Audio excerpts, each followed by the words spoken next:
శ్రీమాత్రే నమః. సద్గురు జ్యోతిష్యాలయం నుండి 2026 జూన్ నెల 22వ తారీఖు నుండి 28వ తారీఖు వరకు ఈ వారం రాశి ఫలితాలు ఎలా ఉన్నాయి, మేషరాశి నుంచి మీనరాశి వరకు.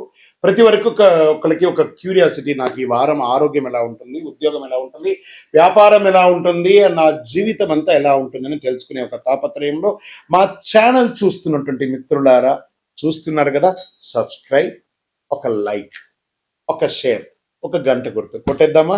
రైట్. ఇక వ్యవహారానికి వెళ్ళేటప్పటికి ఈ వారం అంతా కూడా గ్రహాలు ఎలా ఉన్నాయి, ఫస్ట్ గ్రహాల యొక్క స్థితిని బట్టే కదా ఈ వారం అంతా ఎలా ఉంటుందో చెప్తాము. గురు భగవానుడు కర్కాటకంలో ఉచ్చ స్థితిలో ఉన్నాడు, అద్భుతాన్ని ఇస్తున్నాడు. శని మీనరాశిలో వక్రగతిలో ప్రభావం చేస్తున్నాడు. కుజుడు సింహరాశిలో ఉండడం వల్ల ధైర్యం, రాజకీయ నాయకత్వ అంశాలు జరపబడుతున్నాయి. రాహు కుంభంలో, కేతు సింహంలో ప్రభావం చూపుతున్నారు. ఇవన్నీ కూడా చంద్రగ్రహ రాశి ప్రకారంగా చూస్తున్నాం.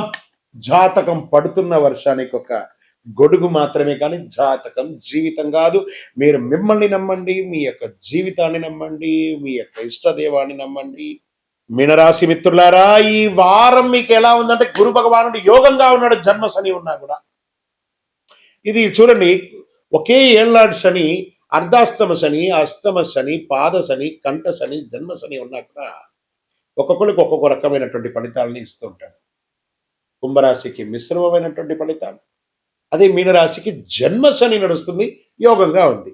ఇదే ఆ దైవం అనుకుంటే వారి వారికి ఎవరెవరికి ఎప్పుడప్పుడు ఏమేమి ఇయ్యాలో అదే స్థానం మీనరాశి వారికి. ఇది ఒక మంచి సమయం. గురు భగవానుడు అద్భుతంగా ఇస్తున్నాడు. ఫస్ట్ ఎలా ఉన్నాడంటే, మీకు ఏదైనా పెండింగ్ కోర్టు వ్యవహారాలు ఉంటాయి చూస్తారా, విజయం పొందే అవకాశాలు ఉన్నాయి. ఇది బాగా అద్భుతం అని కూడా చెప్పచ్చు. ఇంకా ఉద్యోగస్తులకి తీసుకుంటే ప్రమోషన్స్ లేదా కొత్త బాధ్యతల కోసం మీరు అప్లికేషన్స్ పెట్టుకోవచ్చు, లేదా మీకు ప్రమోషన్ ఇవ్వాలని డిస్కషన్ స్టార్ట్ అవుతుంది. ఇంకా సర్వీస్ వ్యాపార ఉద్యోగస్తులు ఉన్న వాళ్ళకి అందరికీ కూడా ఐటీ, విద్య, వైద్య, ప్రభుత్వ రంగాల వారికి అనుకూలం. Banking, health care, education, consultancy రంగాల వారికి, ఇన్సూరెన్స్ రంగాల వారికి కూడా ఇది ఒక మంచి అవకాశం కూడా చెప్పవచ్చు. ఇంకా డ్రైవింగ్ చేసేటప్పుడు ఒళ్ళు దగ్గర పెట్టుకొని నడపండి, ఫోన్ మాట్లాడకండి. మనకంటే ఎదుటివారు ఎలా వస్తాడో మనకు తెలియదు కాబట్టి మీనరాశి మిత్రులారా, జన్మశని జరుగుతుంది. ఫ్రాక్షన్ ఆఫ్ సెకండ్లో ఏమైనా అవ్వచ్చు, జాగ్రత్త. ఆర్థికంగా ఆదాయం మిశ్రమంగా ఉంది. పొదుపు పెట్టుబడులు ఎప్పుడైనా మీరు సేవ్ చేసి పెట్టుంటారు కదా, అవి తీసి ఖర్చు పెట్టే అవకాశాలు కనబడుతున్నాయి. షేర్ మార్కెట్లో long terms, pharma, IT, FMCG రంగాల్లో కొంత దృష్టి పెట్టడం మంచిదని కూడా చెప్పచ్చు. ఇంకా వ్యాపారంలో, భాగస్వామ్య వ్యాపారంలో పారదర్శకత అవసరం. ఎడ్యుకేషన్, హెల్త్, కన్సల్టెన్సీ, ఆధ్యాత్మిక సేవల రంగం నుంచి అనుకూలం. పాత కస్టమర్ల నుంచి మళ్ళీ మా అవకాశాలు ఉన్నాయి. రియల్ ఎస్టేట్ మిశ్రమమైనటువంటి ఫలితాలు ఇస్తున్నాయి. డిస్కషన్స్ ఎక్కువ అవుతుంది. రాజకీయ ప్రజాక్షేత్రంలో కొత్త బాధ్యతలు, నూతన పదవులు కూడా వచ్చే అవకాశాలు మీనరాశి వారికి వస్తున్నాయి.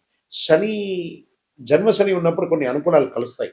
నటులు, రచయితలు, సంగీత దర్శకులు, యూట్యూబర్స్, మంచి మంచి అవకాశాలు, డైరెక్టర్స్, ప్రొడ్యూసర్స్, వీళ్ళకందరికీ కూడా మంచి అవకాశాలు, సృజనాత్మక పనులు, ప్రశంసలు లభించే అవకాశాలు, అవార్డ్స్ కూడా వచ్చే అవకాశాలు, కొత్త అవకాశాలు ఉన్నాయి.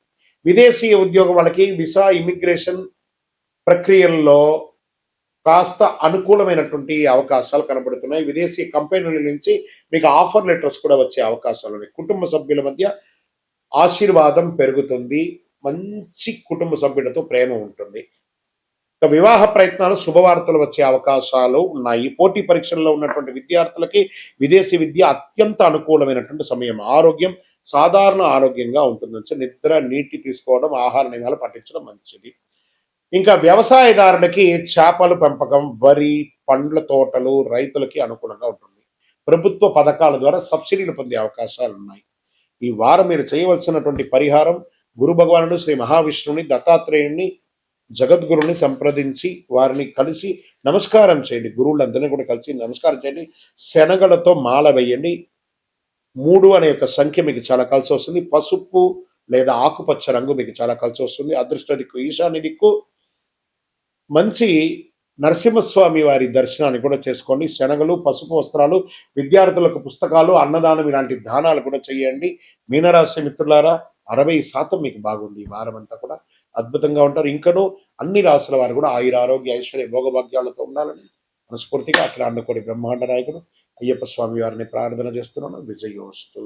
ఇంకను మీ యొక్క వ్యక్తిగత జాతకం తెలుసుకోవడానికి మీ పరిసర ప్రాంతాల్లో ఉన్నటువంటి గురువుల్ని సంప్రదించండి. లేదు గురుగారు, మేము మీ దగ్గరనే తెలుసుకోవాలని అనుకుంటున్నాము. అయితే ఏం చేస్తారంటే డిస్ప్లేలో కనబడుతున్నటువంటి నెంబర్కి మీ పేరు, మీ డేట్ ఆఫ్ బర్త్, మీ ప్లేస్ ఆఫ్ బర్త్, మీ టైమ్ ఆఫ్ బర్త్ కంపల్సరీ పెట్టండి. వాట్సప్ చేయండి. తప్పకుండా మా అడ్మిన్స్ మీకు రిప్లై ఇస్తారు. ఇంకా ఈ జాతకం కాకుండా మాకు ఏమైనా ఇంకా అదృష్టకరమైనటువంటి వస్తువులు ఏమైనా ఇస్తారంటే అతి శక్తివంతమైనటువంటి 48 రోజులు పూజ చేసినటువంటి కరుంగాళి మాల కూడా మన యొక్క ఆర్గనైజేషన్ నుంచి వస్తుంది. మన దేవాలయంలోనే పూజ చేసి అందిస్తున్నాము. కావలసిన వారు సంప్రదించారు. దేవుడు మనకు జీవితంలో పరీక్షలు ఎందుకు పెడుతున్నారని ఒక ప్రశ్న అడుగుతున్నారు. దేవుడు మనకు పరీక్షలు పెట్టడం మనకు ఆయనకేం పని లేదండి. మిమ్మల్ని ఎంచుకొని మీకు పరీక్షలు పెట్టడం అనేది కాదు. మనం ఎంచుకున్నటువంటి దారి, ఆ దారిలో మనం పుట్టినప్పటి నుంచి మరణించేంత వరకు నీ యొక్క రాత ఇది అని చెప్పి రాసి పంపించేస్తాడు. అర్థమైందా? ప్రతి ఒక్కరికి కూడాను ఈ యొక్క తల్లిదండ్రులకి పిల్లవాడు గాను, ఒక భార్యకు ఒక భర్తకు భర్త భార్య గాను, భార్యకు భర్త గాను, పిల్లలు గాను, అత్తమామలు గాను, ఫ్రెండ్స్ గాను, ఉద్యోగం గాను, వృత్తి గాను నిర్ణయించబడింది మరణం వరకు. మరి ఇందులో వచ్చే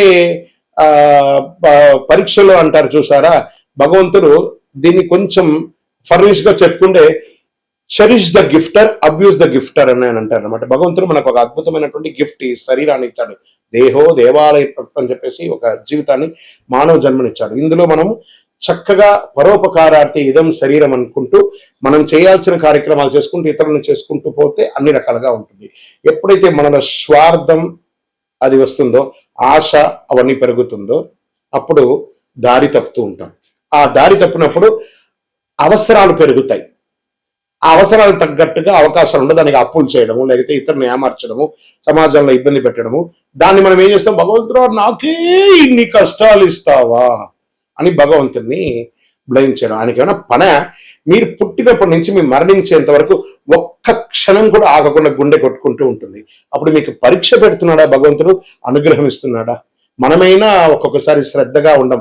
అలా పడుకుంటా, ఇలా లేస్తాం. మీరు పడుకున్నా, లేసినా, తిన్నా, ఏమేమి వేషాలు వేసినా వాటన్నిటినీ సగిస్తూ భావిస్తూ మీ హృదయంలో lub dub lub dub lub dub lub డబ్ను కొట్టుకుంటూ ఆ ప్రాణవాయుని ఇచ్చే భగవంతుడికి కృతజ్ఞత చెప్పండి. కానీ భగవంతుడు ఇబ్బంది పెట్టాడు, భగవంతుడు అనుగ్రహ ప్రదాయుడు.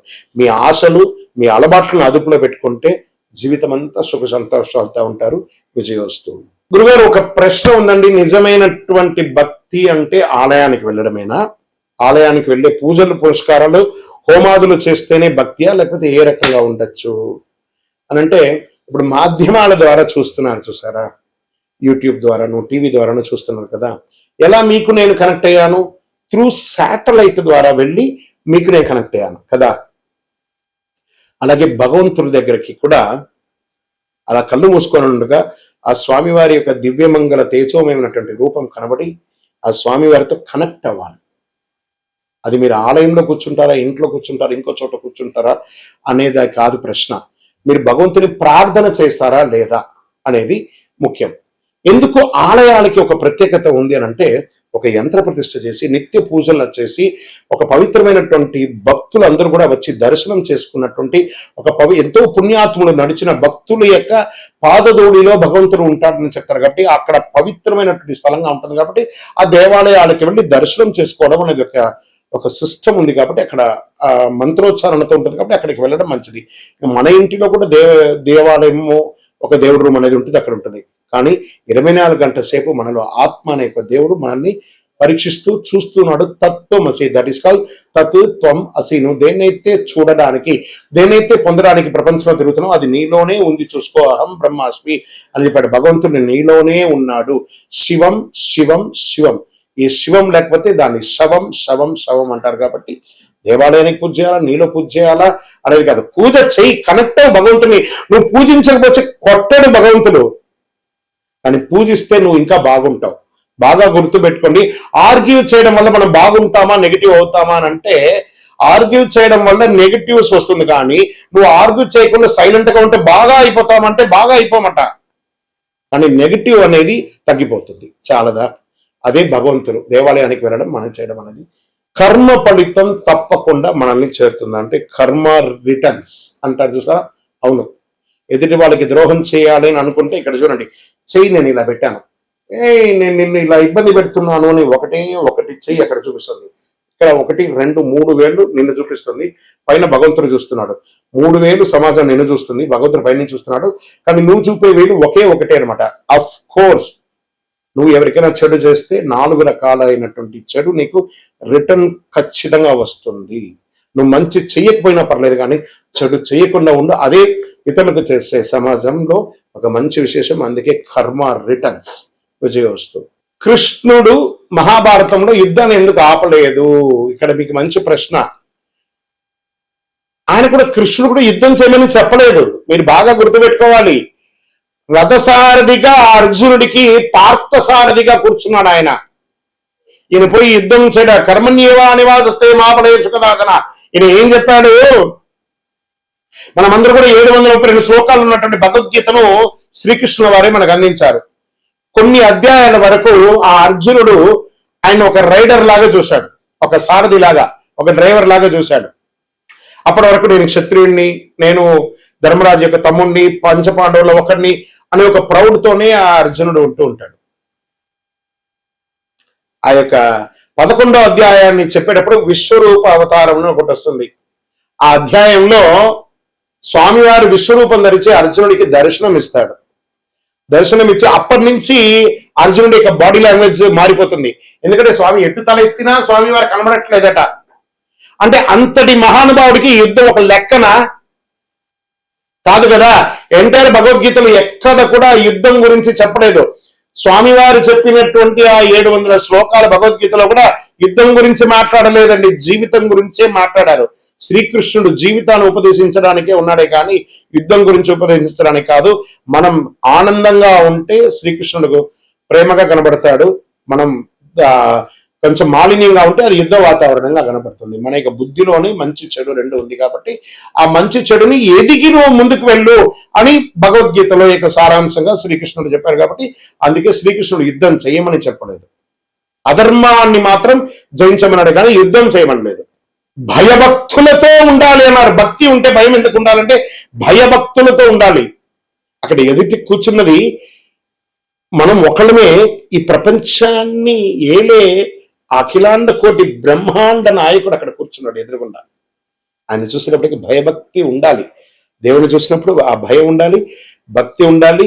ఆ ఒక దేవుడు కనబడని ఒక గొప్ప శక్తిగా అక్కడ కూర్చున్నాడు. దైవం మానుష రూపేణ. అది ఎలా కనబడుతున్నాడు? తల్లిదండ్రిగా, గురువులుగా, సమాజంలో పెద్దవాళ్ళుగా, అర్చకులుగా, ఆరాధులుగా ఉన్న వాళ్ళని అందరూ కూడా ఒక ప్రేమగా చూస్తే సాక్షాత్ భగవంతుని చూసినట్టుగా ఆ భయభక్తితో ఉండాలి అని అంటారు. ఆఖరికి మనకు విద్య నేర్పించిన టీచర్ దగ్గర కూడా భయభక్తులతో ఉండాలి. అదే దేవుడికి ఇచ్చే మన మర్యాద, విజయోస్తు. మనిషి యొక్క గొప్పతనం ధనంలో ఉంటుందా, ధర్మంలో ఉంటుందా అంటే పరోపకారార్థే ఇదం శరీరం. ఇతరులు బాగుండాలని ఎవరైతే కోరుకుంటారో వాళ్ళే దేవుళ్ళు. మంచి గుణం వాళ్ళ దగ్గరే ఉంటుంది. డబ్బులు సంపాదించాలి, డబ్బులు అవసరం ఉంది. ఆ డబ్బులు క్షేత్రస్థాయిని పెంచే విధంగా ఉండాలి కానీ క్షేత్రాన్ని నాశనం చేసే వాళ్ళ దగ్గర ఉండకూడదని చెప్తారు. కాబట్టి మంచితనంతో ఉన్న వాళ్ళు అందరూ క్షేమంగా ఉండాలి మనస్ఫూర్తిగా కోరుకుంటారు. విజయోస్తు.